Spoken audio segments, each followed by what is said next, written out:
Bonsoir à tous, j'espère que ça va bien.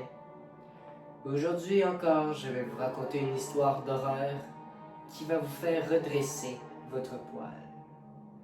Cette histoire se nomme, un classique peut-être que vous avez déjà lu, Un festin pour les chiens. C'est une histoire croustillante ancienne, mais elle nous rappelle à quel point, dans l'ancien temps, on pouvait être cruel. Alors tout commence en 1806, dans un orphelinat. Martin avait 16 ans. Il savait qu'à cet âge-là, ses chances de se faire adopter étaient tombées à quasi zéro. Mais un matin de pluie, d'orage, un homme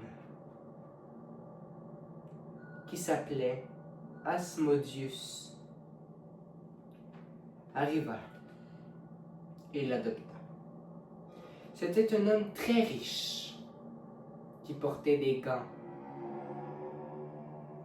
alors qu'il faisait chaud.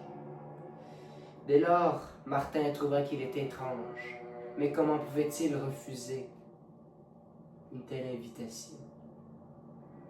Alors, Martin embarqua dans la voiture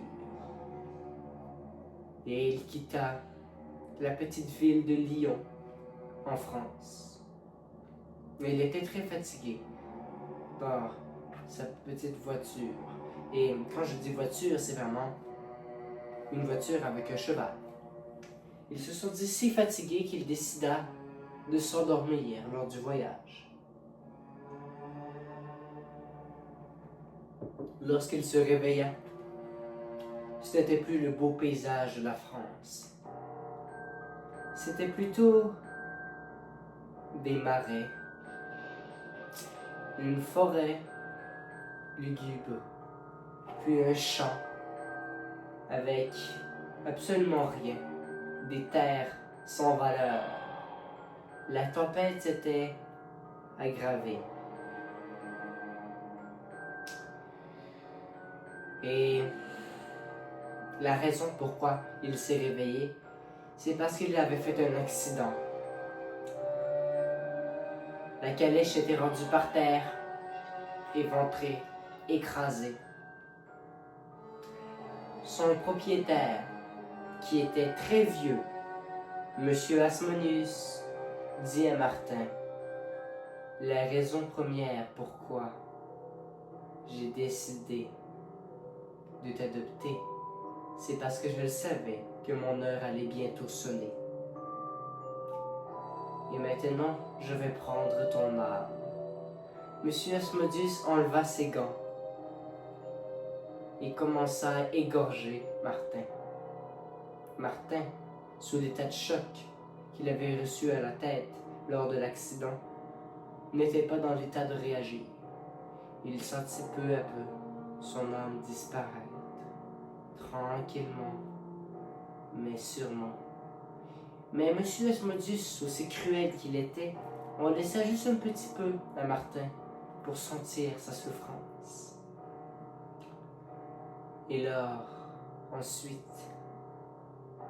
il fit amener ses chiens, et les chiens dévora le corps entier de Martin, sa dépouille qui était dans le fossé de la route humide. La pluie était rendue rouge, un bain de sang, et M. Asmodeus avait repris un bel âge de 16 ans, et il pourra revivre encore et encore.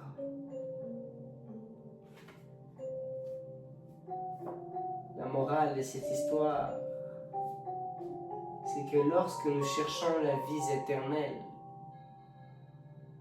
il vaut mieux en profiter maintenant que d'essayer de chercher la vie éternelle.